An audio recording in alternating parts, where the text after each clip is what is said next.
Hey, everybody! NXT Vengeance Day just went off the air. Unpopular viewers on the air, we're going to give our thoughts on this PLE. It's NXT's first PLE of the year. And I'm talking a lot, but you got one of your hosts right here, as you can tell, is the great Grand Slam Pooper. I'm going to be joined with Mike Knox and the Wrestling Doll. It's going to be a fun show. We're going to talk some NXT, and we're going to talk about it all after the intro. So, it's going to be a fun show. I have no idea.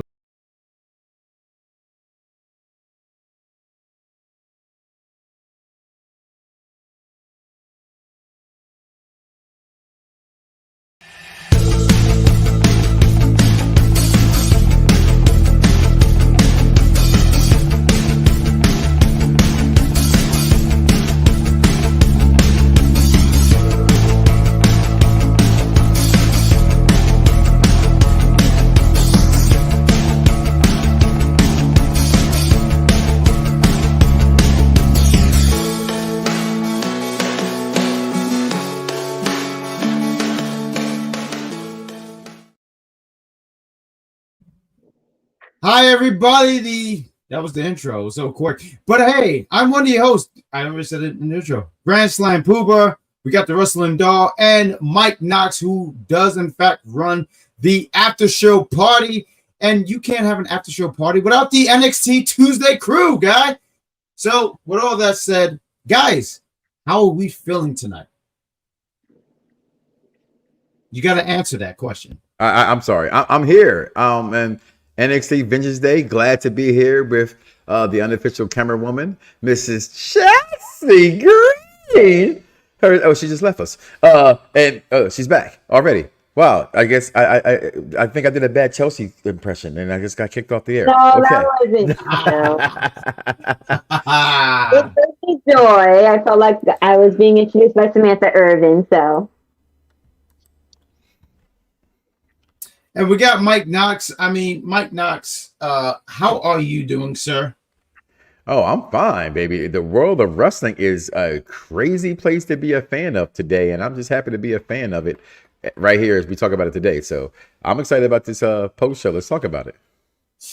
Let's talk about it. It was a fun show. They were out there. I wish I actually took better notes here, but they were not in New York. I'm from New York, so I always jump into that.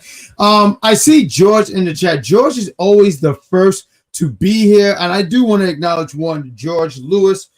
He says, well, actually, no, he was actually beat tonight by one JL. He said, Braun carried the show. Enough said. I love when JL is in there. What's up, everyone? Talking about George. He said NXT Vengeance Day was pretty solid tonight, and I agree. It was a fun show. I thought NXT Women's Championship match was pretty good, and the NXT Championship match was good as well. Talking about George. George says the 6-person tag match and the family was pretty solid. We're going to talk about all these things. I do want to highlight some of these comments real quick. Joe Gacy's against Dijak was, interesting. He also says Lola Vice cashing in her breakout contract was interesting. It looked like her and Roxanne are going to run it back. He also says, if I have to say which match was pretty solid tonight, I had to go with the NXT Women's Championship match and the NXT Championship match. I couldn't choose between the both of them. I'm sorry, give me a second here because technical difficulties here. George also mentions, and I know this question was for me. Oh, Bad Guy Jack, I'm so hyped for Sonic the Hedgehog 3. And yes, sir, Jim Carrey is surprising me. Yes, I am hyped. You can't see it. I'm going to stand up for you. I am wearing a Sonic the Hedgehog shirt. I am super stoked about this. This is the year of Sonic the Hedgehog. So can I say fuck? I'm going to say, let's fucking go. You are my son. Sonic the Hedgehog is the best. There's people who think Mario could beat him in a fight. And I sit here and go. But Sonic's too fast. Right, it's an unfair fight. Unless he gets the star to be as fast as Sonic, that's only going to last for so long. Yeah. And then he's going to go back to being tough. He's a fat plumber. I shared on a poll, and then we'll talk about NXT real quick. Talk about NXT. I shared a poll on my personal Instagram. And let me ask you guys this. Who do you think will win in a chess match between Dr. Doom and Batman? Let's go. In a chess match? Yes. Bruce Wayne.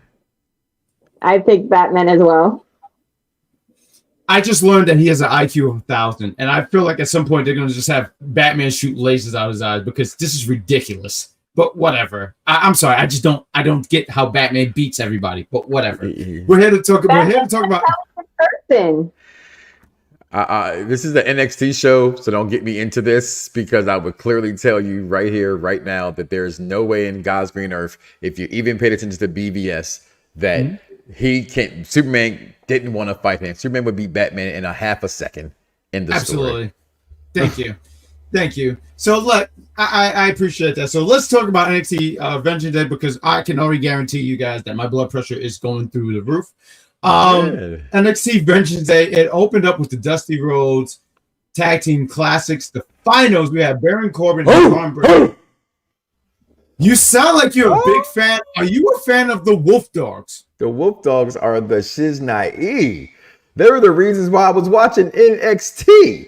Okay, the Wolf Dogs. Listen, Baron Corbin ain't had this much fun since his Lone Wolf days. Okay, Braun Breaker was already stepping out of the shadow of what he was, and every time he tried to reinvent him and put him in something different, he shines every bit of the way. I don't know why he's still down there on that roster. Just the two of them together coming out on the motorcycles was fire. Everything that those two guys do together, I think is amazing.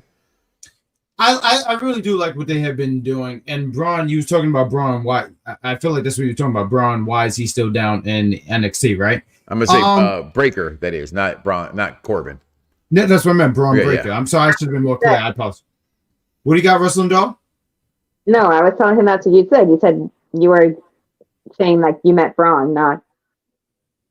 Yeah, because I think Braun has been killing it. I know on SmackDown, I missed SmackDown on Friday. I was out on Friday, but hearing he was on SmackDown, and it looked like Nick Aldis is interested. I feel like he should definitely be on Raw. Margaritas.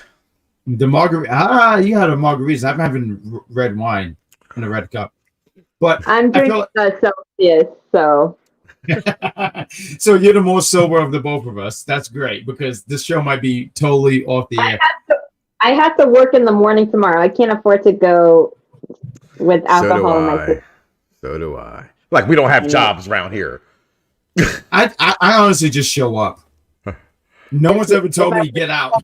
But let's talk about this tag team match. We had the Dusty Rhodes Classic. We had Braun and Baron and Braun. I'm sorry, because there's two B's here. And they both come out. Baron, he comes out with a motorcycle, but so does Braun. Mello and Trick comes out as well. And Mello and Trick comes out with the fusion of their theme. And I'm laughing because Booker T seems at this point where he just doesn't even do anything. He just says like, nah, I'm not going to do it because Mello ruins the flow. Mm-hmm. I think there's some really good stuff here. Baron and Braun, when they first paired them together, I was like, eh. But as time went on, I really dig this duo. These guys are great. Braun, just a spot that I want to mention because I realized he's just been starting to do this a little bit more in matches. I feel like this is the second or third time he did it. But like he'll do a thing where he flips you over and hit a cutter. That's Braun doing some stuff there. This match was great. I mean, I'm sorry I don't have no playback on every little thing or like the moves and everything like that. But I really thought this was a really fun match. There was a spot in the match too, and I feel like there was a miscommunication here because Baron does this. He does the deep six, right? But there was a spot where he did it on Mello, I believe. But it looked like it was a spinning end of days. Six on him. I thought he didn't because it looked like something else. I was like, he did it on Mello and then did it again on Trick, and I was like, wait, but it didn't look like. But I feel like when he did that was his way to make up for the move because it came out different. Because I know what you like how I'm explaining. He did like a spinning rock bottom kind of maneuver, but then he did the deep six on Trick, and I think that's what he's trying to do on Mello, but it didn't. I guess it didn't register correctly. But I thought this match was great. I thought this was fun. I thought the right team won with Baron and Braun. Braun, definitely. Braun hits the spear on. It looked like he's going to hit it on Trick, but Mello pushes him out the way. Mello eats the spear. 1, 2, 3, and this is the first time where Braun beats Mello. How many times have they had a match? Like 3-4 times, right? And Melo's always seemed to have his number. But Braun today said, I don't feel like answering this call. Click. And then he hit him with a spear, decked him. And and you know, when we did predictions, right? I felt like Braun and Baron had to win, especially with the winner received a tag team championship match. And I think that's for me where I was like, oh, the heels got to go over.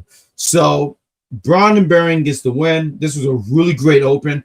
And also too, and I like to try to add a little spots that for this match. Someone put on Twitter and they were like, I didn't realize Braun get down. Braun gets down like this. Braun hit like this flipping move from the turnbuckle to the outside to Trick and Melo. Braun is great. I think he's going to be fantastic on the main roster. Once again, I feel like he needs to be on Raw because I just think you need to separate him and Melo. Personally, that's my thought. But guys, I'm talking a lot. I'm running my mouth because that's how I get my exercise going on, and we're going to get to the chat. Mike Knox, matter of fact, Mike Knox, I believe you respect this. Women's first, that's how I was raised. Wrestling Doll, what did you think about this match? Well, I thought this was a great way to start Vengeance Day. The right team definitely did win, especially with, like I said, with what happened later in the show. I mean, I was thinking, how are they going to have it keep going?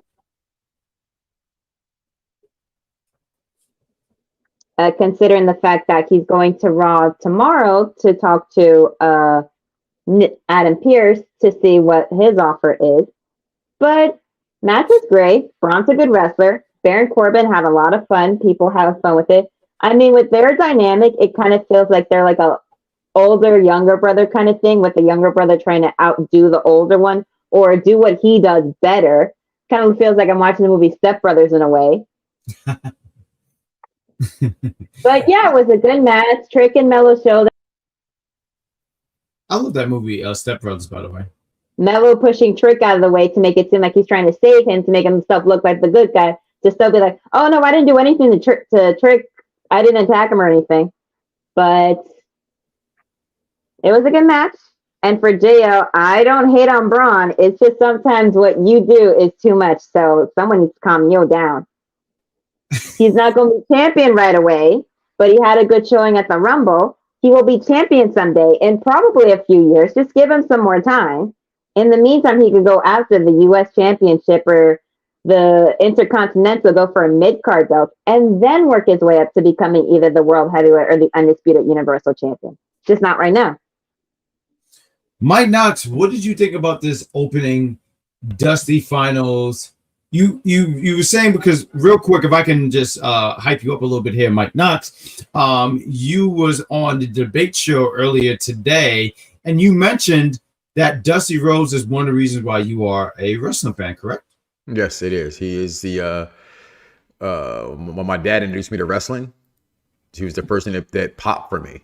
HH invested me more, but Dusty is what my love fell in wrestling for. Seeing someone could be so common, but yet so flashy, right? You can look at Dusty Rhodes and you can see he looked like people you saw walking, going to work every single day, but yet the man would wear a fur coat. He would have a starter jacket on, you know what I mean, with a trucker hat, with his blonde Jerry curl hanging, and just, you know, the aviator glasses on, just talking his smack. So anything that involves Dusty Rhodes, I've always been a mark for, including his son Cody.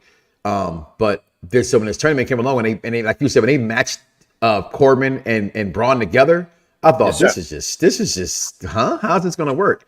And then from the because I'm a huge Corbin mark. Truth be told, I'm a Corbin mark. I think he's one of those guys like Dolph Ziggler. No matter what this company gives him, he makes it work. You know what I mean? I think the same thing about Cody. It's just certain guys, and I always tell wrestling fans that let's not get so upset at the company for the gimmick.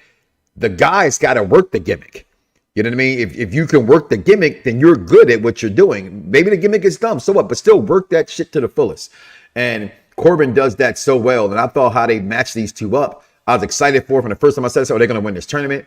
We saw what happened at the end of the night without jumping ship. So I kind of, in our prediction call, I kind of knew, I thought it was going to happen end of the night. So I just knew they weren't going to win that match. It didn't make sense. I knew they were going to move on from that program with them being together.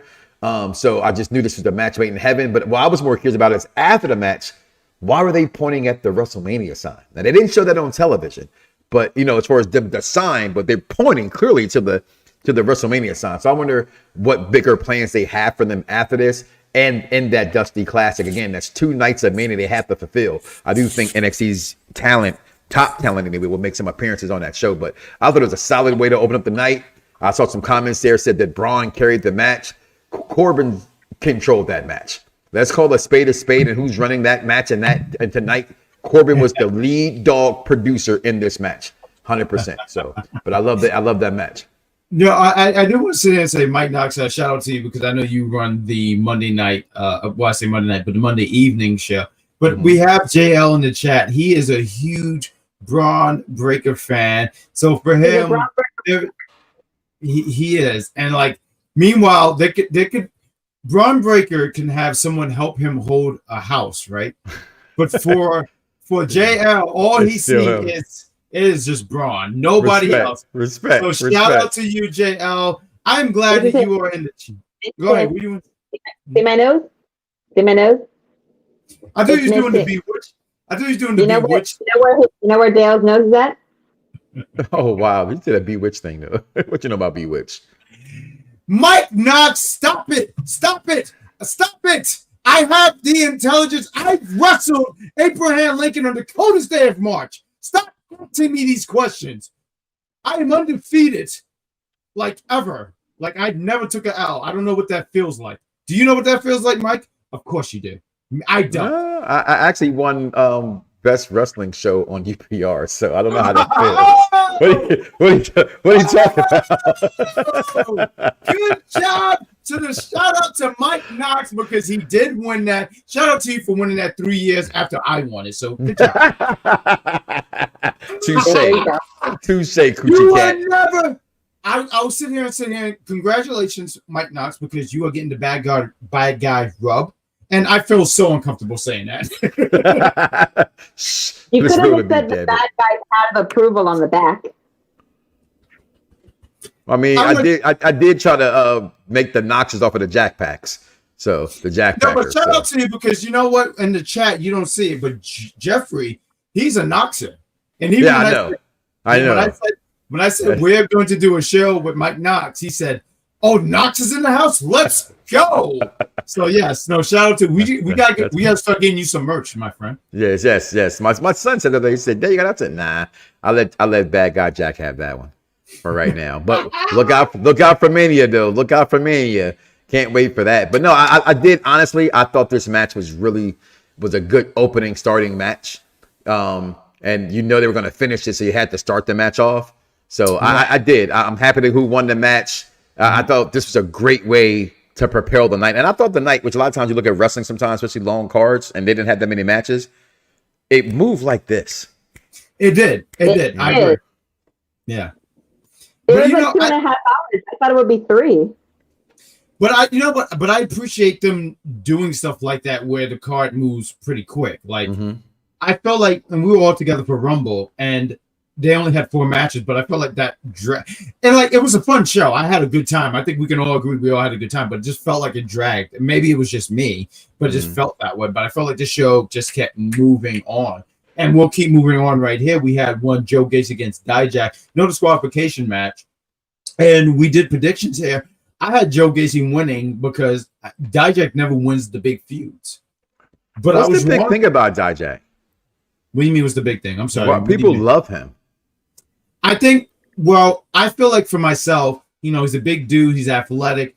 And he puts on really good matches. Like, I enjoy the stuff that he does. As a matter of fact, if I can go back a few years ago when we had Keith Lee on the NXT roster, and I forget which takeover it was, but I thought they had a fun match. And I remember that match. And there was a match where if you said a spot, right? For me, I remember the spot where Keith Lee was sitting in one of these computer chairs, like how I am. I'm not just floating, so you guys know, but he's in a computer chair, and Dijak hit this like flip off the turnbuckle. And I mean, not turnbuckle, I'm sorry. It was a springboard maneuver. Dijak is just a really great wrestler. And I think he's honestly figured out who he is as a character. I didn't see Spin City, right? or Sin City. That's the word, Okay. right? But okay, he's AKA the guy Negan. It's Rhodes. Negan. Okay. Okay. Yeah. Well, no, he's not the guy who plays him. He's most known in that Spin City movie. Was Negan? Is the guy who plays Negan? But no, I get what you're saying. That's the character he's going for. Okay, that's a lot of times where I have a problem with trying to understand what is their character, because wrestling storyline. So when I can't understand the story.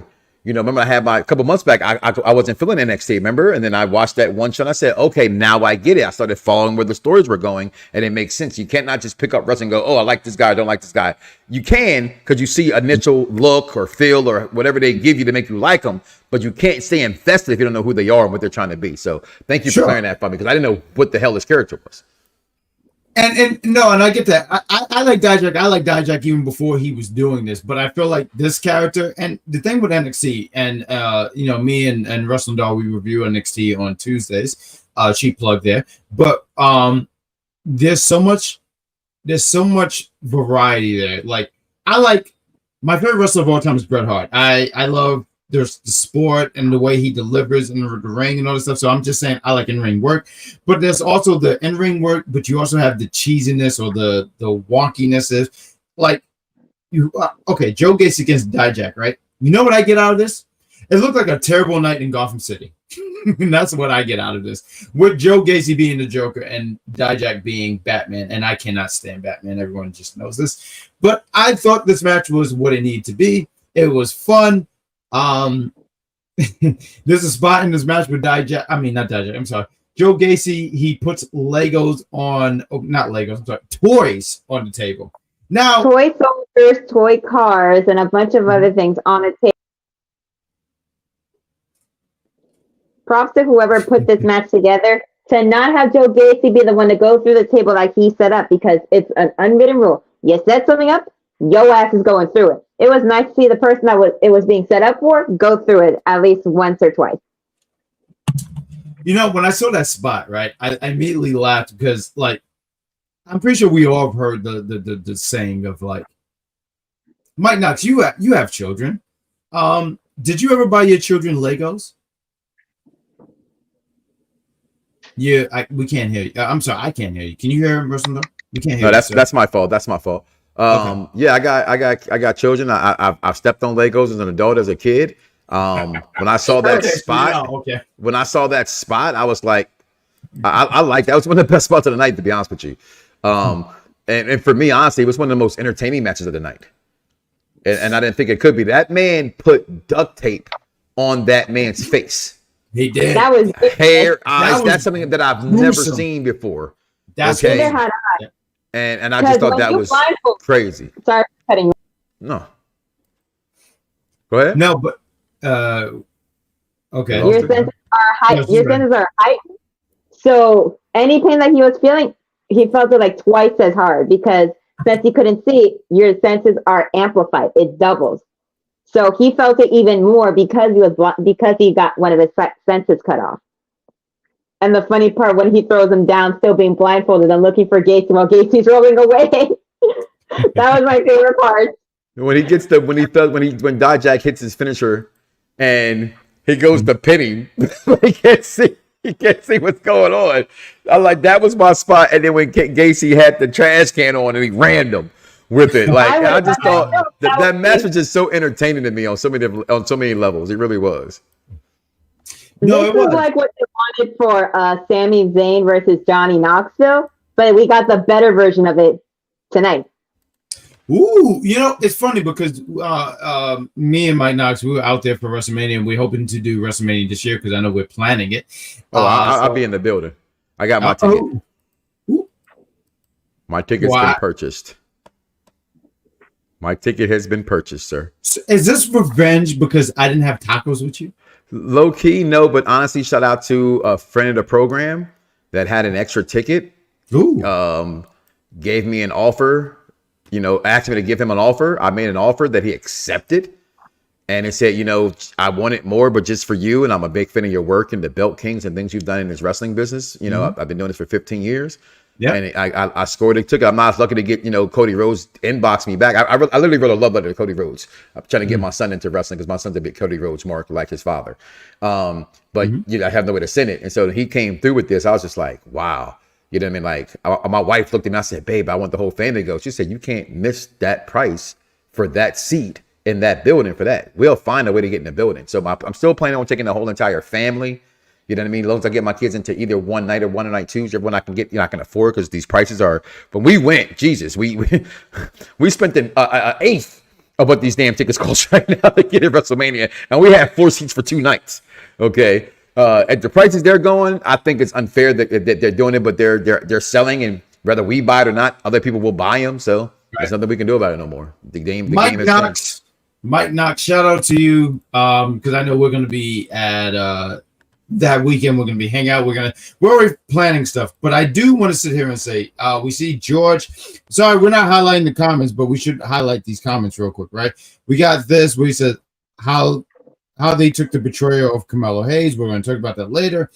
The spot where Joe Gacy and Dijak put him through the table was pretty solid. Talking about Jeffrey says duct tape over the eyes was crazy. The candlestick was nuts. You want to see nuts? I'm sorry. That's a reference from Michael Keaton. I wasn't trying to be nasty. What else do we have here? I highlight that. I'm sorry.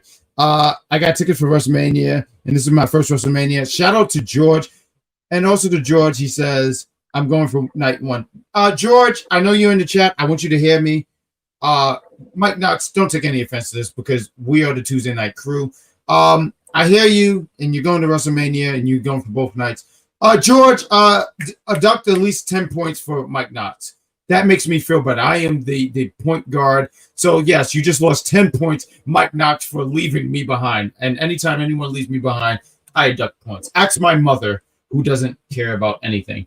But this match was great. I feel like given an offer he can't refuse. How is he supposed to say no? When did it become The Godfather? Or The Sopranos? I don't know. It's one of those shows. I am the godfather of this black wrestling podcast thing, so I think it was only fair. There we go. When you've put over 3,000 episodes and you've had your own show on Fox Sports, I think I'm entitled to a fan to treat me to something nice every once in a while. Nobody else is paying me around this some bitch. It's all sweat equity, baby. All sweat equty. Actually, that's not true. We actually spend money on this shit. Mike Knox. Damn it, Mike Knox. Oh God, that hurt. Damn. What is a dresser right here? Let's move on to the next thing because I'm very injured. I might not be able to make Tuesday night's show. Oh, I feel the pinky not working anymore. I am fatally injured. Mike, George, take away some points from Mike Knox. I'm injured. I'm very injured, but I'm going to carry on because that's what the UPR champion of the universe do. Because I don't think I lost it. I didn't feel like defending it tonight. But we have Out the Mud going against the family. I hope you guys are having a good time tonight. Real quick, before we even go further, guys, you're watching Unpopular Review. I feel like we should have did this in the intro. But, guys, please subscribe to all our social media platforms. We have a Facebook. We have the YouTube. We have the Instagram. We have the Twitter. Do all of that stuff. It helps the brand. And also, when you subscribe to the YouTube, and you hit that notification when we go live, whoa, you get to see us. Hopefully, I'm not injured on Tuesday. Mike Knox, this is your fault. Just like how I blame Bill Goldberg for everything. Matter of fact, you are Bill Goldberg. Damn it! Do you like Bill Goldberg? Hold on, that's not fair. You're not gonna give me the Bill Goldberg treatment. Okay, you cannot do that, or I will blackball you out of this interview we got coming up at the end of the month that I'm not going to say the names right now. So exactly. Watch your mouth. Watch it, bucko. Mike Knox, I love you. Now you love it. I've always loved Mike Knox. I ran into him. He gave me a nice hug. For your injuries. No, I don't. No, it's not his fault that I'm injured. I'm going to blame. No, I'm going to blame for this. That's right, Nick Cannon, because that's the only name I could come up with. But we have Out the Mud against the family. This was a no disqualification match. I'm going to be honest with you guys. I felt like the Out the Mud should have won this match. I thought that Out the Mud should win, go over the family, just to, because it feels like this is so one-sided, which is not a bad thing. It's honestly not a bad thing. But I felt like Out the Mud has been growing as a team, as a group, actually, because also too, I feel like I should throw this out here. I'm sorry, I'm trying to get all my thoughts together. Out the Mud, they just had what's her name? Jaida Parker, right? I felt like with her being on there, just to show Out the Mud is just this whole different group. I felt like they should have went over. Fun match, it went over. I thought Rizzo, Adrian Rizzo, I hope I'm saying her name right. Adriana. Adriana, thank you. I thought she was good out there. From the spots that I saw of her, I thought she looked pretty decent. I was interested in seeing how she would look. And same with Jaida Parker too, because I know she was in the breakout tournament, but I just don't remember it exactly. So They lost in the tournament. Right, and I just was interested in seeing how these women would do, because Tony D, who has been growing on me, because I wasn't big on him in the beginning, but lately I was like, oh, he's really, I feel like he's really hit his stride. Stacks, he's pretty good at what he has to do. But Out the Mud, I feel like it was more for Out the Mud to see what they can do, and that if they can hang with the tag team champions. I thought they were blooded Italians. I thought they had a really great showing. I want to say 2-3 weeks ago, they had a tag team match. And that was for me when I was like, oh, Out the Mud, they're really growing. I thought they should have won. They didn't go that way. The family won. Tony D gets to win with like the spinning perfect plex kind of maneuver. It's fine. It was okay. I'm not going to say it was 5 stars like the Kentucky Dome, but I thought the match was pretty decent. So, Mike Knox and then Wrestling Doll. Mike Knox, what did you think about this? First of all, I hate OTM. I can't stand them. And it's not their fault. It's creative. I get tired of every single urban people of color got to be gangsters or thugs. It's like it's been going on since Crime Time. It's one of the reasons why I didn't like Street Profits at first. You know what I mean? I just didn't like them. It's one of the things I believe made the New Day stand out, is that we all thought they were going to be that. Everybody was like, oh, we want Nation of Domination Part 2. And we got something no one ever expected. And look what it did to them, propelling them. So when I see teams like this, that's the first thing I'm automatically down on them. Right? So then I got to watch how they perform and things from that point on. I do think the girl adds them. I think they're way too green at this point, other than Reggie. Reggie, again, is one of those guys to me, as I spoke about earlier, and we have a lot in his career to still go, but everything they've given him, he kind of works it really well. You know what I mean? And even notice when the guy got off the bike and the bike was going to fall, Reggie grabs it at the beginning of the intro. You know what I mean? And it kicks it up on the kickstand. Like little things like that to me stand out. And that's, I think, the company looks for you to stand out differently from the next person. But the family, I know, I want to call them the full-blooded Italians. Their story is amazing. They're one of the factions, one of the storylines that got me back into this new forming of NXT. So I'm with you. I thought OTM should have won because they, it's one of the things you go like, well, who needs it? They kind of need it. The family doesn't. And if they could get it back, and I love them, it's that Jim Ross thing about the antagonist versus the it's something good about teams that chase the title as opposed to holding the title. And so I like to see the family go chase that title again. So I thought OTM should have won for that reason. So I lost that in the prediction as well, in our group chat. But the spot in the corners with the hip toss, I don't know if y'all noticed, but old girl smacked Jaida right in the mouth. I was rolling, right? And then the one dude, like, that's a move I don't want nobody doing against me, right? Because all three of those hip toss were off. They all smashed them like NXT. I thought this match was good. It was a good PLE. But I'm just not a fan of OTM in any form or fashion. Wrestling Doll, whenever you get your connection right. She's right here. There Wrestling Doll. What's going on, Doll? Please hit the floor. So do you have Spectrum? No. Okay, that's fine. So for this match, I wasn't really particularly taking who would win or not. I feel for me, you guys were saying, well, mainly Ron was saying oh, to put them over, like have them win, etc., etc. They're gonna win the belts at some point, just not right now, because like what Mike said, they're still a little green. With the addition of Jaida Parker into it, they're gonna be becoming more of a cohesive unit. But I think they did get put over regardless of not winning, because you can put people over even if you don't win. Absolutely.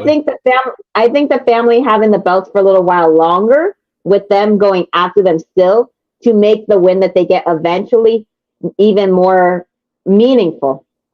Because it's like, yeah, they had a PLE. There she is. A fatal four-way before to try to get the belt in the first place. And they got pinned. They were the team that got pinned, that lost that fatal four-way. And then with what happened tonight, they didn't win again. So when they do get their rematch against the family, if the Wolf Dogs don't take the belt away from them, then we'll have that match. They might win the belts. If not, then maybe the Wolf Dogs. But this was a decent match. Adriana, I do not know how long she's been training as far as a wrestler. If she's doing a thing where she seems like she's still learning, like on purpose, like Maxine Dupree. But she's a little green too. Jaida, I felt like was more of the stronger of the girls in the match, but this match was fine. It did what it needed to do as far as like progressing the storyline, and I think they could definitely pull out some bangers for when either the family retains the belts again or when Out the Mud becomes the one to take it away from them. All right, guys. I think that was fair. I feel like we were supposed to go into a commercial. Yes. But I do want to sit here and say real quick, because I wanted to highlight this. George asks, where's your list, bad guy? Right here. And I'm probably going to put someone on the list because I know you guys want to see that happen. But real quick, guys, we're going to talk more NXT Vengeance Day. We hope you're having a blast. We're having a blast. We're glad that you are joining us live. Because there's going to be people watch this on the playback, and that's not the same because you're not here live. But we're going to talk some more NXT right after these commercial breaks. So after the commercial, we'll see you. Lose it, bite my tongue for no one. I put you on blast. So all the news channels, y'all can kiss my ass. YouTube or Google me, turn it up and play it. Because many people think it. I just had the balls. Then we get this trash. I'm sorry, y'all. Y'all want me to believe. I ain't talking about AEW. I'm talking about AEW's fan base. Okay? So I'm talking to you. Just bring it, bitch! I want to love AEW. I actually like AEW. Said I want to love, I actually like. But seriously, people, Samoa Joe made this bull look like dental floss, right? There was I'm going to see if I can, what they say, reenactment, right? Here's a shout out to the executive consultant. Here is Samoa Joe. Here is Hook. What the? How are they supposed to? What is that? Samoa Joe made quick work of Hook. Quick work. Hook should not have been in this match. I'm sorry. That clip makes me laugh every time I see that with the comparison. Guys, you can watch our sir right here. Mike Knott on Monday. Are you doing on Monday? Tomorrow, 6 o'clock, it's going down. Y'all see the hashtag. The people screwed the people. That's tomorrow's episode. So tune into that. We want Rocky or we want Cody. If we got it 3 years ago, we would have been happier. No, we don't care. I agree. But I care. I still don't. Let's move on to the very next match we had for the NXT Women's Championship. Sorry, hiccups. Very rude.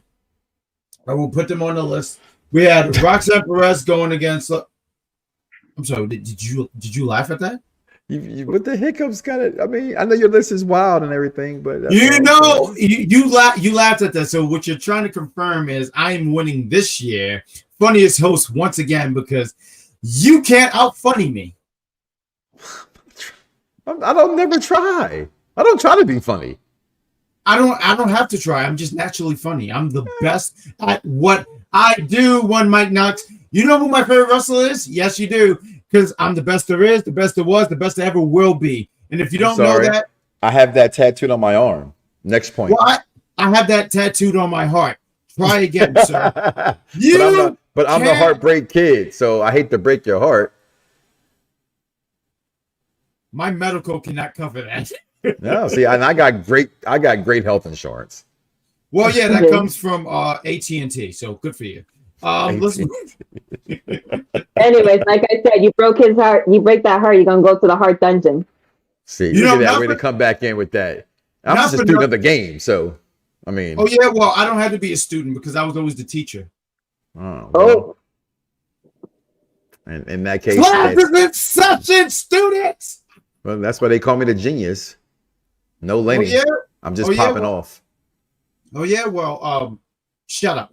Ooh, I'm a savage. That's the best I got. I'm sorry, brother. Anyways, we have Lyra Valkyria versus Roxanne Perez. Let's please talk about it because this is my favorite match of the night. This was a really good match. We had Roxanne going against Lyra, and Lyra, defending champion, Roxanne, who was a former NXT Women's Champion who never lost a championship. She never got pinned. She never got defeated for any of this. But she's like, hey, I never lost a championship. I'm going to win that championship back. It was a solid match. And I do want to ask you guys, what was your reaction when you heard Lola Vice theme play and she cashed in her, what is this? It's not Money in the Bank. Yes. Her breakout contract. How did you feel about that, Russell? No, because we talk about NXT a lot. Well, how do you feel about this? And then we'll pass it to you, Mike Knox. I guess oh, there we go. That if she lost, she was never going to get a chance to do that again. That's what I was thinking. And I was thinking, I'm hoping, pray to God, that they don't just do it where she hits somebody and then it's a 1, 2, 3 new champion. Because I hate when they do that. I like when they have them work for it a little bit more to show that they could be a fighting champ if they were to win. Not just win it in like 3 seconds flat. Like that another thing gets old real fast. The match was great, but that just made it even better for me because we could actually see a little bit more of what Lola can do. I'm Team Roxanne. Oh, you Team Roxanne? Yeah. Well, why don't you take the floor, please, sir? How did you? No. I thought she was finished. I'm sorry, Russ and Daw. Because go ahead, Russ. I'm going to cut you off. I thought you were done. Well, like I was saying, match is good. It got even better. I thought the match was great, and it got even better when Lola cashed in and turned into a triple threat. And Tatum basically made it a fatal four for a brief second with attacking everybody. Well, what do you think about this match, Mike? Please take the floor. Sir. No, I thought the match was great when it started off in the 1-on-1. I thought Lola coming out, which I think most of us all predicted was going to happen. For some reason, when it comes to like the NXT prediction, I don't know if you two would notice. So you should watch how I do things sometimes. I kind of pick off of you guys because I know you guys pay more attention to the product of NXT than I do. You know what I mean? So it's like, I think from what I'm glancing at, like NXT, AEW, they're always on in the background. I'm always at this computer working, doing something. So sometimes I don't really get to pay attention. So when the music did hit, I was like, okay. Good. I was like you, Russ and Dahl. I was like, she better not come in and just win this thing because I thought the match was going so well in this 1-on-1 form. I didn't want to see it get interrupted in a sense, but she did come in. It did take the match to another level. We don't say this enough. I think the girl stole the night. You know what I mean? Even with this break-in, it match was just really that damn good. And again, I'm such a Roxanne Perez fan. I just really wish she would have got over and won. But I love the false finishes. I love the breakups. Like sometimes breakups and matches don't get enough credit. Like how they stop the pin, right? And it was this is after one after another, and then the action.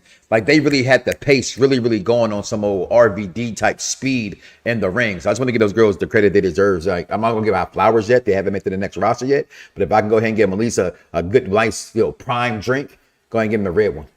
It's a good match. Is Prime actually really good? I've never drunk it, but is it good? It's my daughter calls it bootleg Gatorade, but yes. Don't ask me. I've never had it, and I don't like Gatorade, so I can't compare it to that. You don't like Gatorade? Gatorade is like fantastic. Listen, that apple Gatorade is like if you grew up drinking it, then yes, it's good because it's a taste that you acquire over time. I never drank it, so when I have tried it, I didn't like it. So that's the thing. People have to understand, like those kind of drinks, and especially like Gatorade, they're literally made for you when you're sweating and tired. They're not made for you to go to the store and just grab it to drink, right? So I can see what she's saying. I was sweating and tired. I still didn't like it. Still don't like it. It's what's that? Electrolytes in there. You know what I mean? Really good after a good basketball practice. So. No, I think you guys have said some really great things about this match. Roxanne, I didn't expect her to win. I actually expected her to eat the pinfall. I didn't even think. So, Mike, he was mentioning, Mr. Knox, he was mentioning that the cash-in, right? And I didn't expect that to be a thing, but it was a thing. And I thought it was a really good, and I see you in the chat, Jeffrey, because he was mentioning he loved the triple threat aspect of it. I thought that they did a great job to protect Roxanne. Lola could take the pin, that's fine. Roxanne, I see her being on the main roster this year. I don't have a time period on when she shows up, and hearing you say like you're a fan of hers, expect to see her soon on the main roster because she will be on there. What is she, like 23, 24 or something like that? She's in her early 20s, I'm going to say. Did y'all just see the gauntlet just light up by itself? What? The hell? The damn. What? No, I didn't see that. You see, Thanos is lit now. I'm talking, you're talking over it. I hear the. I just saw the light. Jeffrey wanted to say Gatorade fruit punch is great and orange. So if you guys like Gatorade, and also to 22. Oh, Jeffrey wanted to mention she is 22, so I appreciate that. Yeah, she was born in 2000. Hold up. Wow, she's right. I want everyone to shush. George mentioned Bad Guy Jack talked about JC Jane selling Chase U calendars to save Andre Chase. Now, look, Wrestling Dog knows how I feel about JC Jane. She is fantastic. Now I got to ask you, Mike Knox. Mike Knox, I need to see if you pass the bad guy test. And I know you're not going to pass because... So let me ask you something, Mike Knox. I need to make eye contact. No, don't turn your head. Look at me. I was looking at you. Oh, am I supposed to do this? I don't know. Mike Knox, are you a Jason Knight? Jason Knight, I won't say that, but I'm a fan of her work. I like what she does for Chase U. I love her energy. It's to me, it's like Nikki Cross, but better. Nikki Cross. How? I said, no. But better. No, she is better. You know why she's better? Let me tell you why she's better. Did you say so? Hold on. No, Mike, no. Classes in session. I need to talk.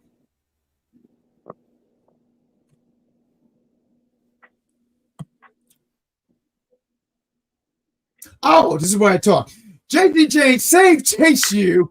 I can't sit here and say anyone else has done it. When Andre Chase was sitting here, Mike Knox, how often do you watch the NXT review show with me and the Wrestling Doll? I catch it every Wednesday morning. That's terrible. Wednesday morning. Y'all are up. Listen, I'm sorry. Some of us are old. And I'll be asleep. Listen, I fall asleep at certain times like I'm old now, so I get it. I go to bed immediately. 10 o'clock is my bedtime. This is right here. This is historic for me.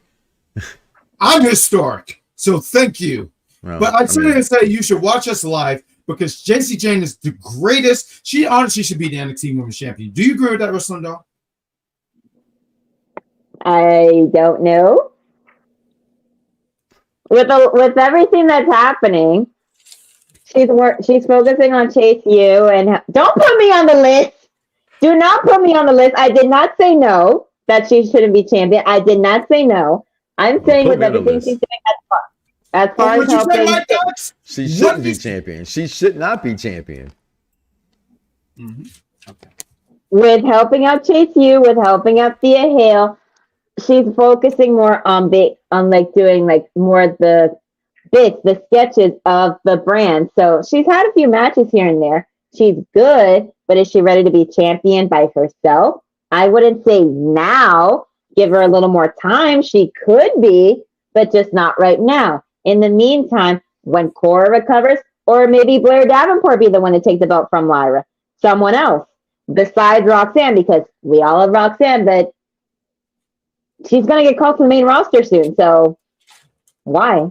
No, I do think the match she had for the title, I thought in that storyline at that time, it'd have been great to see her win. And I know you're not a big fan of people backing you up, Wrestling Doll, but I think her winning the title with Chase U backing her would have been a huge thing for NXT. I think that'd been really actually fire. No. No, I would have been fine with that. No, screw that. Why am I losing this many points? This is awful. I'm in incredible Ask him why. Don't ask us. We're not the ones making the point system. He is. You know what? George, you are no longer a part of the point council. Jeffrey, you're now a part of the you point council. Yes. George, you're fired. Thank you for your time. And are you sure you want to hire Jeffrey to do that? Look what he just said. JC is a bad friend. Oh, no, never. Matter of fact, Wrestling Doll, you are officially a part of the point council. Not you, Jeffrey. No, Jeffrey is fired. Jeffrey is officially fired.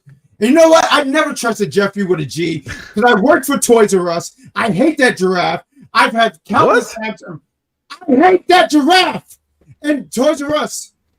Leave, Mike Knox. Get up. Get up. Leave. Go. Get out of here. You're fired, Mike Knox. You are going, Mike Knox. You are going. Mike Knox, I need someone back. Listen, Jeffrey, he was going to see that comment anyway, so it's better for me to tell him now. And also, Mike Knox just pulled a Zia silent thing and had a little walk-off moment.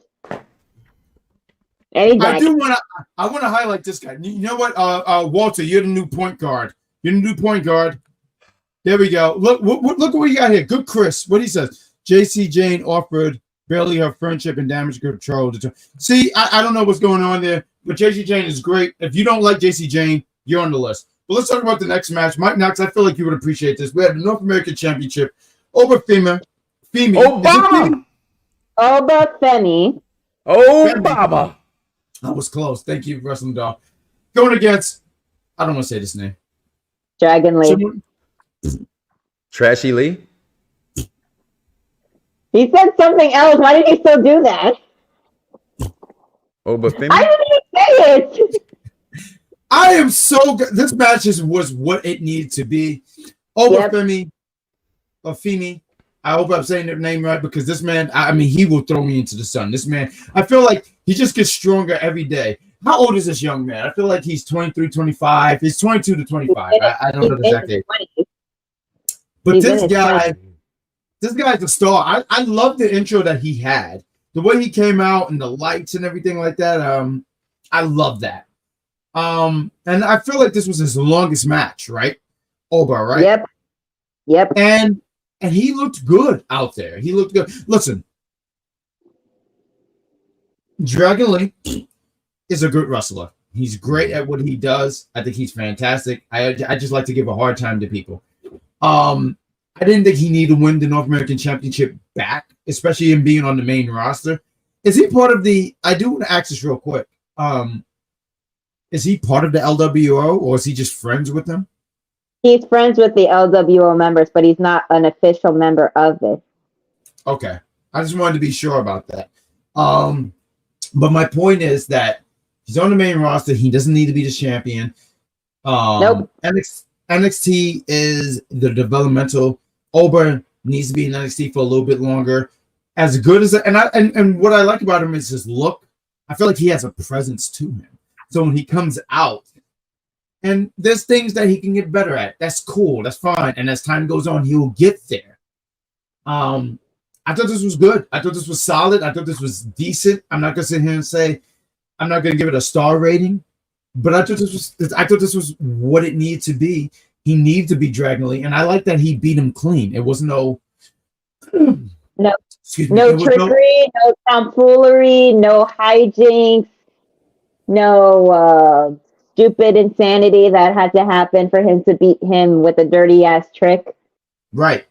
And I thought that was what it needed to be. I just checked. He's 25 years of age. He's 25. Wow, he's 25. Okay. No, but you know what it is? Because and also, I'm going to say this. The way that Dragon Lee had him in that octopus hold, I hadn't seen it done like that. So that was creative.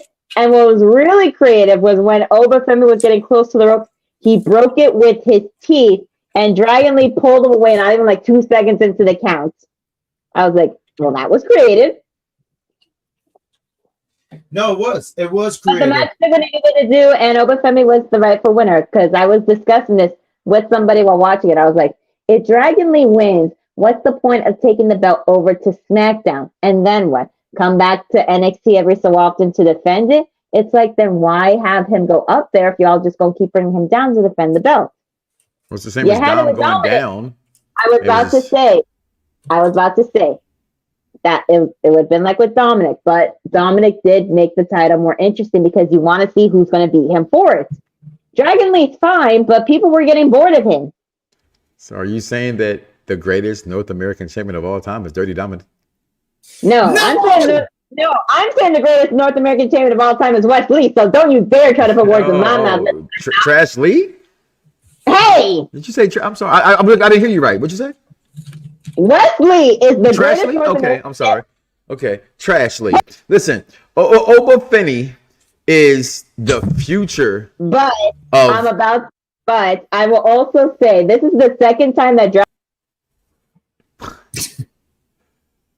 and he has lost in it again. I saw him when I was like, oh shit, it's the same thing he wore when he lost to Santos. He needs to stop wearing that gear because he keeps losing in it. I do want to say real quick before you go talk, Mike. George is rehired as the point guard. And you lost all these points, so I want you to understand you are losing. Hey, Dirty Dominic. Yeah. But Obi Femi, aka Obama, is the best thing that the African American Wrestling Society has had since Bobby Lashley. He is built correctly, and his size and his stature. He doesn't have some corny ass, I'm from the hood ass gimmick. Now, they still do typecast, right? So is he actually Nigerian? I hope so, right? Because then a lot of people got mad about the whole Apollo with the accent or whatever. But even though Apollo is, but the accent wasn't there, right? So, but again, wrestling's comic book, right? So you can't be too mad all the time when they're playing a role. So that, I'm not gonna go too much into that. But this guy has star written all over him, and they're building him correctly. Let him continue to learn. It's surprising how young he is, how fast he's picking this up. People can sit here and complain and bitch and cry and moan all day about, oh, they're not in training like they used to. They're not going to Johnny Rogers school anymore. They're, no, the Performance Center is showing athletes how to be professional wrestlers. And this guy is a hell of an athlete. He's hopefully become a hell of a professional wrestler. Hopefully he loves the business, because this match was just great. You could just see, like you wrestling guy said, the whole teeth on the ropes thing, how he carried him up the stairs on his shoulder. It's things you want to see from a big guy that's supposed to still be a big guy thing. It's one of the problems I have with Damian Priest, to be honest. I do think certain guys shouldn't do certain moves. You're a big dude. Do big dude moves. You know what I mean? And Obi does that so much. Such a good match. Dragon Lee never stood a chance. This is one of the things where it's like watching, I'm sorry, do I have it again? Do I have the water bottle again? Because that's what it was. It was water bottle versus pin. Okay? And Dragon Lee should have not had a chance in this match. It should have been a squash match, if you completely ask me. And that's no disrespect towards Dragon Lee. Okay, and I get what they're trying to make him, but Obi Femi, he ain't losing to that, man. Come on, I get everybody wants this Rey Mysterio things to happen, and that was good for Rey in those days, but we're supposed to be intelligent wrestling fans. And Obi ain't losing to that guy. Not clean. I don't mind that it wasn't a squash match. I saw it in the chat. I think that was shout out to George. He said this was a squash match, which it wasn't, and it shouldn't have been. I mean, you have I understand what you're talking about. You're talking about Oba, Dragon, two different body types. I get what you're saying. Dragon, step out for a moment. I will be back. Okay. But you have Dragon, who's a former North American champion. I don't fault that he actually had offense and had a moment, because I feel like it would I don't know. I wouldn't have been for him just to be dominated like that. And I'm more about Dominic. But I'm glad that Ober was able to get the win here and retain as he should. I'm for it. I'm a big fan of what Ober is doing. And I agree. He looks like a star. I totally 100% it. Nah. What? Nah. Hold on. I got to pause the show here. We're going to do a commercial break because we're going to get to the main event. Do you agree with this? Honestly, yeah. It's Rey Mysterio. I mean, you got to give respect, right? I mean, I still gotta give respect to HH. I don't say his name, but I still, without him, wrestling wouldn't be where it is today, right? Rey Mysterio was the leading for. Now I get it. I'm a Juice guy. I think Juventude's a better competitor than Rey Mysterio inside the squared circle, but Hooven didn't get the torch. Rey did. So we can't disrespect Rey because of he was given the opportunity. That's all I'm saying. You know I love the Juice too. Juice all day. But I personally think Rey Fenix, or that's his name right, is the next guy. He should be in WWE. That's who I think's the best luchador out today. Is Rey Fenix. You're taking a break, you're just gonna sit there like you just shit at yourself and you got a bad smell. I have a bad smell because I had to hear what you have to say. One, Mike Knox. This is why I ate tacos without you. But when we do WrestleMania, we're gonna have tacos. I'm about to say it again. Say it one more time. I'm going to bed. It's past your bedtime, Mike Knox. This is why I have tacos without you. But we're gonna have tacos together when we do WrestleMania. Oh my God, this is why they don't pair us together because we're very loud. But let's play one more commercial. We're going to talk about the main event of NXT Vengeance Day. We want to thank you guys for joining us. We hope you're having a good time. We're having a great time. So let's play a commercial and we'll see you guys after the commercial. Vinny, please rant on. Okay. I'm going to give you guys the benefit of the doubt that the promo was good. Okay. The promo worked tonight. All right. I'll give you that. But I'm going to give you the fact that Peraza was correct when she says delusional shame is what she is. She comes out flocking like a fucking bird, like a bird coming down from Philadelphia. She comes out flocking like what the fuck are you flocking about? Like what are you doing? I mean, if this is our AEW World Champion, shame on AEW for this shit. Shame on him. Because I'm gonna tell you what, she had a good promo tonight, but every other night that she's on there, I want to vomit and crush my penis with a fucking hammer. You know, I think we all want that. That's how bad. That's how bad this is, bro. That's how bad it is. Honestly, I mean, come on. If I have to watch somebody like Goldust, do we have TVMA that we can? I have to watch somebody like Goldust, split screen, have black and white, have color. Chris, you have your commercial. And then she wrestles in black and white. What is this shit? This is garbage. She wrestles in Technicolor, by the way. She doesn't wrestle. Technicolor. Yeah. It's garbage. Yeah, and what is flocking? I was afraid to ask. Is that a word she you was kids fucking use? Flocking. What the fuck does flocking mean? With wings, like she was a fucking bird. Go back to the nest. Vinny. Lord, every now and then I tune into the AEW review show. They do their thing, and shout out to you guys once again. I just want to plug what you guys did. Yeah, I had a debate earlier in the day. You guys, it was you and the executive consultant against Dan the Man and Benny. And my biggest problem was that I never had this stubs, but there we go, right there. The Rock against Cody Rhodes. How did you feel that debate went, Mike Knox?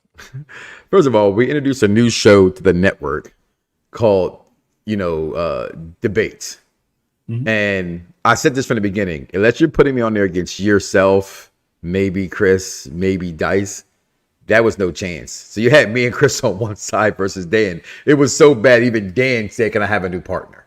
Okay. Oh, that's who it was. Multiple times. He said, "Can I get a new partner, please?" Right. So it's not about whose side you're technically on because we're going to put the poll up tomorrow morning. It's not about whose side you on. I want people to understand that. Go back and watch the show. It's about who won the debate, right? For which side you're on, right? Yeah. So I needed to be clear because I got a feeling they're going to say Cody, right? But it was about the debate on the debate show who won, and I had fun. I was unexpected, and I just kicked their ass.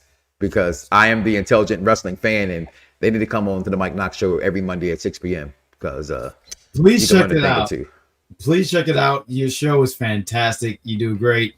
You're fantastic. You know, I like coming after you, Solomon, tomorrow too. You piece of shit, New Yorker. Who?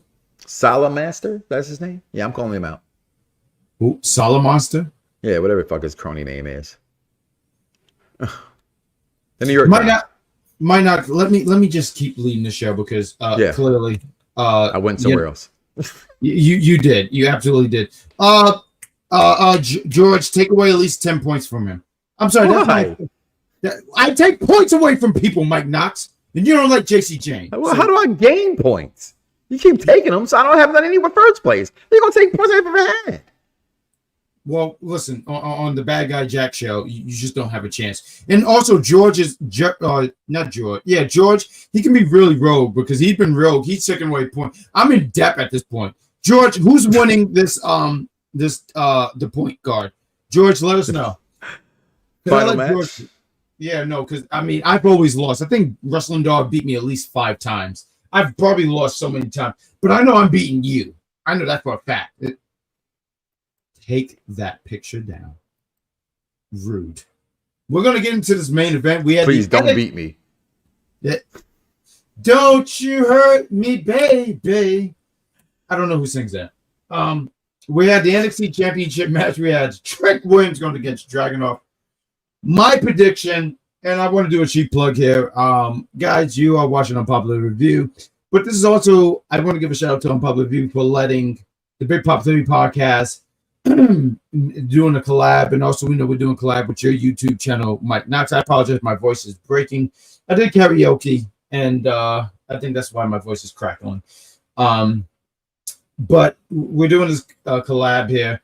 But in the predictions, and we did a recording earlier in the day. You'll check it out in the afternoon at 12 p.m. for the Big Pop 30 podcast. But we did a quick run through about predictions and did a prediction here on my public review. But I thought Trick would win. I said, I could see Trick winning somehow. I could see Dragunov winning, but I said I could see Trick winning. But I was also like, does this feud, and you put the picture up with Mello, does this feud have to have the championship involved? Which it doesn't, but I was still conflicted. Mm-hmm. I thought this match was good. Dragunov is great. He's really, really good. I'm not going to hold you. I sat here and said, I felt like Trick should have won. I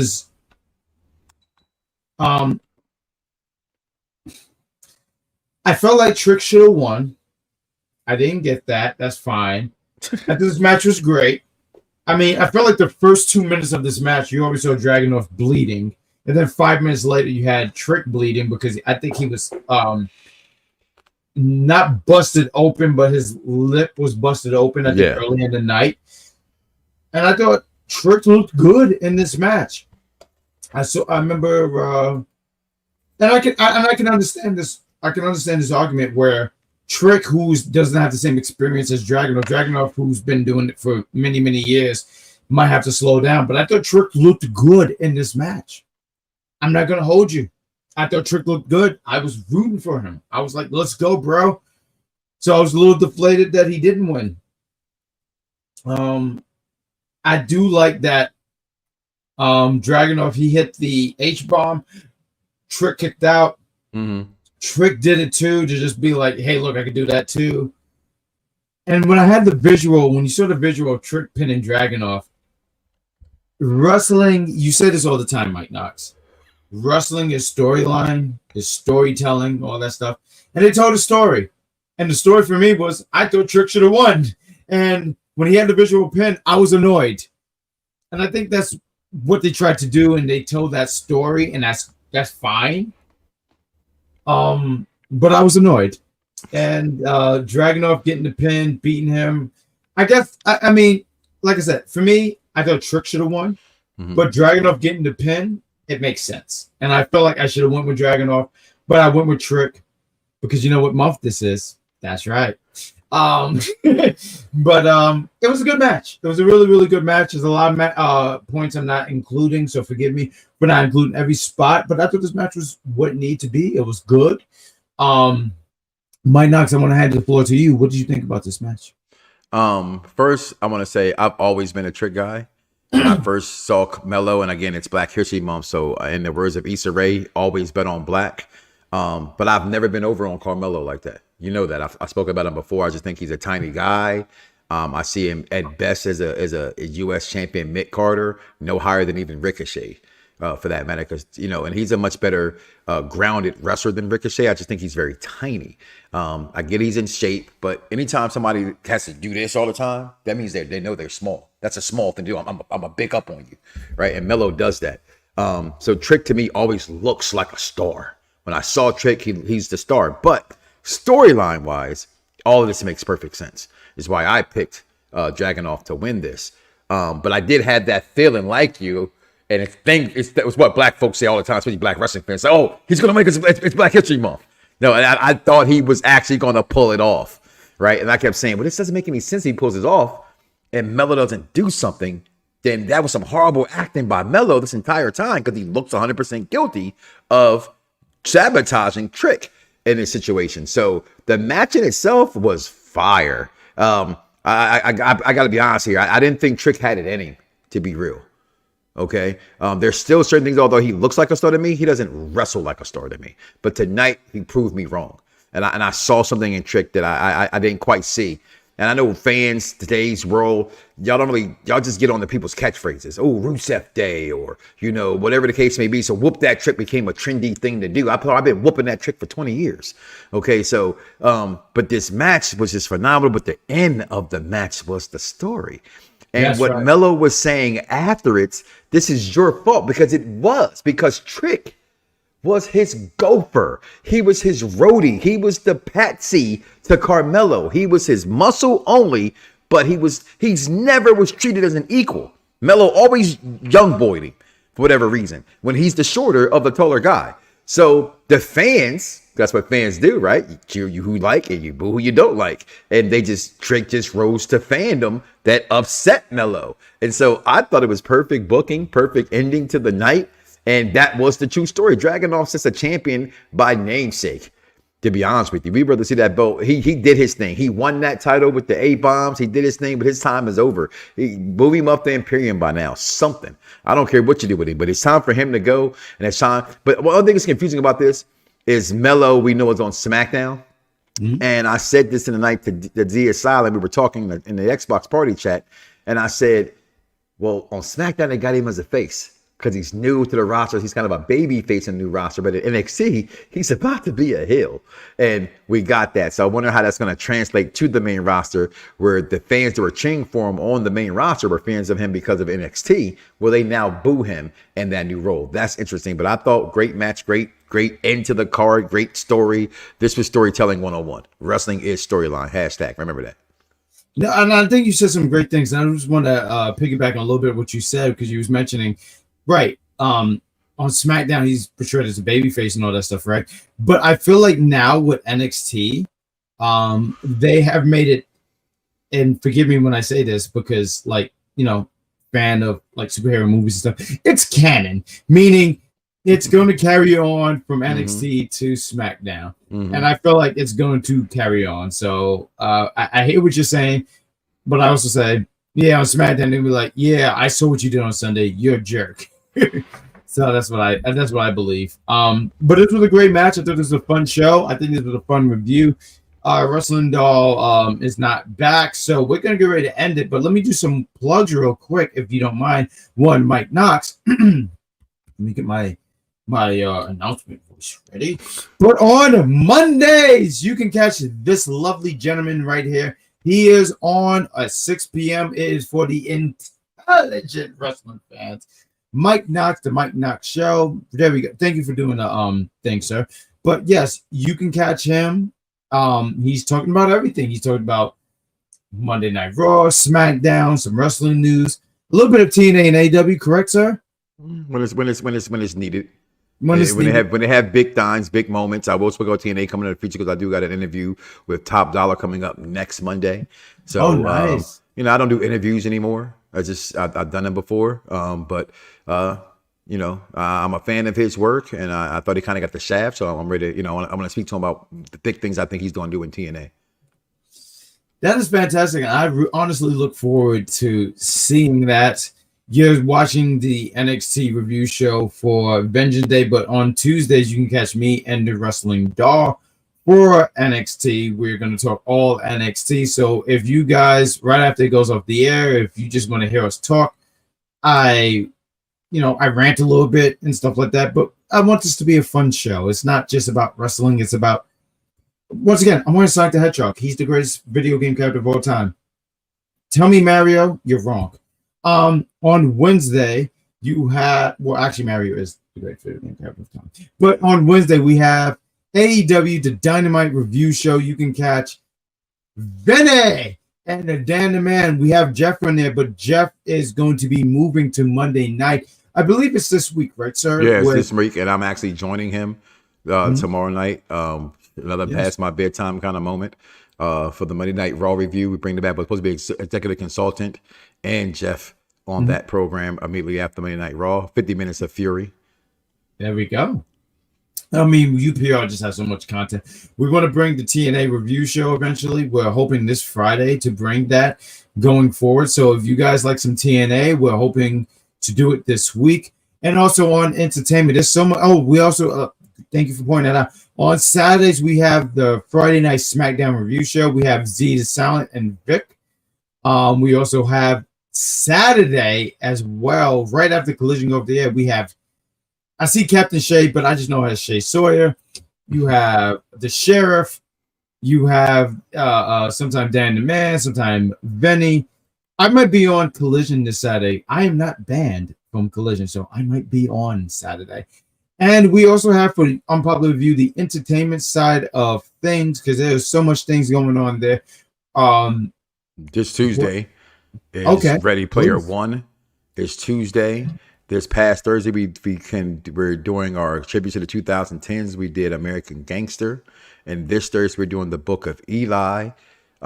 We have the Wednesday husband and wife review of my wife and myself that we are doing the Power Universe right now, finishing up on Raising Kanan. The season finale is this coming Friday, so we're going to review that the following Wednesday, as well as we got Love in WWE that we're doing, and now she throws on my table she wants to do Mr. and Mrs. Smith. So is that on it's on Prime. Okay. Because I saw the advertisements as I was walking through for a second. That's on Prime. So we stay busy around here. So when I tell you this, when I say wrestling sometimes going in the background, I'm constantly here just creating content. So we'd like you to like, follow, subscribe, and follow. Most importantly, Jeffrey, George, everybody out there. If I can't remember your names and you're just passing through, even if you don't like it, listen anyway and share that. Right? You may not like it, but somebody else will. Mike Knox may not be for you, but that's why we have other hosts and other hostess on this program, so that we hope we got a little bit for something for everybody to tune into and grab onto. So if there's wrestling you like, if there's entertainment you like, if there's superheroes you like, maybe the Trio of Destiny, they just take this thing to a whole new level. They got me rewatching with my son. I'm just gonna say this, because I just finished season 2 of Black Lightning. I'm mad I gave up on that show. Black Lightning is like that. That Tobias is my spirit animal. The way that man will whoop your ass and then give you a philosophy lesson at the same damn time. Okay, I'm loving. Again, other than the costumes, and that's what turned me off. I just did some dumbass costumes, but the show is so black. It's so unapologetically black. It's just amazing. Honestly, if I could just sit here and say real quick, I'm glad that you're getting back into it. I don't know when you took a break from it and whatnot, but I immediately loved the show, and I loved that it was a black family. And as time went on, the oldest daughter had the powers, and later in the first or second season, she had her powers. I forget, it's been a while. But I love that show. Like, it really upset me that they only went 4 seasons. I thought that was just stupid. And I quietly is kept as a CW, what you call it, Arrowverse. I mean, that was going to be the Smallville verse to me, is where it began. That was the biggest substance of a show to me since the first 3-4 seasons of Green Arrow. As far like, I love the Flash, but Green Arrow stayed really good for 3, 4, 5 strong seasons. Black Lightning has that undertone of that show. And I'm just mad that I gave up on it after season 2. Like halfway through season 2 was just something that turned me off, and I stopped watching it. And then probably with me, it's like if my kids get on my nerve, like Stranger Things. I mean, my son was watching it, he got in trouble. I don't like to watch things about my kids once I started with them, so I never finished Stranger Things. You know what I mean? And that's probably what happened. One of my kids probably got in trouble, so I was like, well, I'm taking your TV from you. You know what I mean? I can't beat my kids the way my ass got beat when I was a kid because I'd be in prison, right? They're calling you today. Everybody cries on the internet, right? If I hit my kids, guarantee it's going on Twitter. Man, my dad whooped my ass. That's why they call him Mike Knox. You didn't know no better? No. So I can't whoop the ass, so I just take the TV from them. So, but again, so much here of entertainment, the Trio of Destiny, and what we do here in Non-Profit Review. Again, people, y'all are watching people every single day. We're not asking you to go ahead and give us any money right now, but if you want to, comment below. Let us know your thoughts. We have a Patreon too. Okay. Get at us, man. If you want to even join the network, if you're a good editor, good director, a good writer, we're going to get some writing stuff going with some blogs and things out here. There's a lot of big things that go on right now. Come on, holler at us, man. You got Jack. Talk to him. He's the tribal chief of staff. I passed that on to him now. Okay. I'm the executive of all executives when it comes to social media and things like that. So, hey, get with us. See that smile? He hates being the tribal chief of staff. He hates it, but that's it's job now. Get us out of here, Poobah. My wife's calling me. I want to hear it in my ear. First off, I am not the tribal chief. I am the great grandson of Poobah. But guys, you are watching on Public View. We want to thank you guys. I see you in the chat, Jeffrey. You said he appreciates us and he always retweet our posts. And we have someone in the chat saying they sell feet pictures. I saw that, yo. I was like, so if you have lovely feet, he will take your picture and sell it. And hopefully you get some money. You sick freak. Yeah. Listen, if you have a foot fetish, that's good for you. Like we don't shame people over here. If you like, that's fine. And Jeffrey said, "LOL" at the frown. Just it must be you because you always frown. Get up out of here, man. Let's go. This is Unpublic. Oh. Let's hit this outro. Thank you guys for joining us. You hear the music. We're all out of time here, folks. We'll see you guys for the next run around. Thank you guys. We love you. A public review, guys.